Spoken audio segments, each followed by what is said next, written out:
నమస్తే, welcome to Sakshi exclusive. Hi friends, కన్నబిడ్డను కోల్పోవడం కంటే ఒక తల్లికి ఈ ప్రపంచంలో పెద్ద నరకం మరొకటి ఉండదు. 9 నెలలు మోసి రక్తాన్ని పాలుగా మార్చి పెంచిన ఆ ప్రాణం కళ్ళ ముందే జీవం లేకుండా పెట్టెలో పడి ఉంటే ఆ తల్లి గుండె అనుభవించే ఘోషను ఏ మాటల్లో చెప్పగలం? అలాంటి ఓ గుండెను పిండేసే నిజమైన దృశ్యమే ఇది.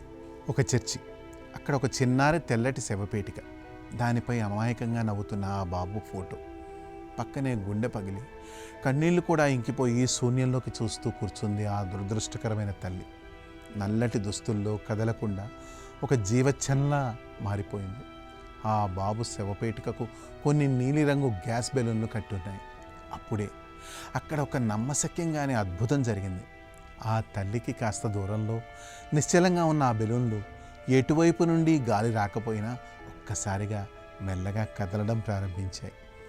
ఆ బెలూన్లు అలా గాల్లో తేలుతూ సరిగ్గా ఆ బెంచిపై కూర్చున్న తల్లి వైపుకు ప్రయాణించాయి. మెల్లగా, అత్యంత సున్నితంగా ఆ బెలూన్లు ఆమె చేతుల దగ్గరకు, ఆపై ఆమె ముఖం దగ్గరకు వచ్చాయి. అది చూసి ఆ తల్లి ఒక్కసారిగా దిగ్భ్రాంతికి లోనైంది. ఆ బెలూన్లు ఎవరో కావాలని తన వైపుకు జరుపుతున్నట్టు, తనను ఓదారుస్తున్నట్టు ఆమెకు అనిపించింది. అవును అమ్మా, నేను ఎక్కడికి వెళ్ళలేదు, నీ పక్కనే ఉన్నాను, ఏడవకమ్మా అని ఆ చనిపోయిన చిన్నారి ఆత్మ తన తల్లిని కౌగలించుకోవడానికి ప్రయత్నిస్తున్నట్లు ఆ బెలూన్లు ఆమెను తాకాయి. ఆ స్పర్శ తగలగానే ఆ తల్లి గుండె ఒక్కసారిగా బద్దలైంది. అంతవరకు మౌనంగా ఉన్న ఆమె ఆ బెలూన్లను తన బిడ్డలాగే భావించి గుండెలకు హత్తుకొని రోదించడం ప్రారంభించింది. నాన్న, నన్ను వదిలి ఎక్కడికి వెళ్ళిపోయావురా అంటూ ఆ తల్లి ఏడుస్తున్న తీరు అక్కడ ఉన్న ప్రతి ఒక్కరి కళ్ళను తడిపేసింది.